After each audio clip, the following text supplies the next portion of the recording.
Hi friends, எல்லாருக்கும் வணக்கம். எங்கள் வீட்டு கடைக்குட்டி இன்றைக்கி காலேஜுக்கு எடுத்துன்னு போகிறதுக்கு தயிர் சாதம் வேணும்னு கேட்டாங்க. வெயிலுக்கு இதமான சாப்பாடாகவும் ஈஸியான வேலையாக தான் சொல்கிறாங்கன்னு காலைல கொஞ்சம் நேரம் அசந்து தூங்கினேன்.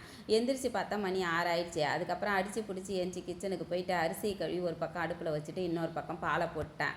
எங்கள் வீட்டில் இருக்கிறவங்க ஒருத்தங்க டீ வேணும்னு கேட்பாங்க, ஒருத்தங்க காஃபி வேணும்னு கேட்பாங்க, ஒருத்தங்க பால் வேணும்னு கேட்பாங்க.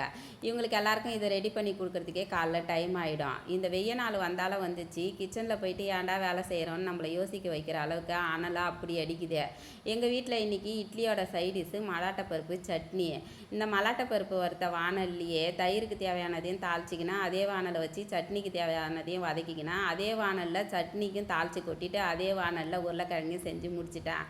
இன்றைக்கி அதிகமாக பாத்திரம் எடுக்காமல் ஒரே வானலில் எல்லாத்தையும் செஞ்சு முடித்து மிகப்பெரிய சாதனையை தான் பண்ணியிருக்கிறேன். இந்த தயிர் சாதம் செய்யும்போதே தயிர் ஊற்றி கிளறும் போதே அது கூட கொஞ்சம் பாலையும் ஊற்றி கிளறிக்குவேன். தயிரை மட்டும் ஊற்றி கிண்டி கொடுக்கும்போது மதியம் வெயிலில் ரொம்ப புளிச்ச மாதிரி ஆகிடும். அது கூட கொஞ்சம் பாலையும் ஊற்றி கிண்டி கொடுத்தோம்னா மதியம் சாப்பிடும்போது புளிப்பு இல்லாமல் நல்லா சாப்பிட்றதுக்கு நல்லாயிருக்கும். இவ்வளோ தட்டியும் செஞ்சு முடித்தோடனே உருளைக்கிழங்கு எடுக்காமலே காலேஜுக்கு கிளம்பிட்டாங்கங்க. எல்லாருக்கும் பாய் ஃப்ரெண்ட்ஸ்.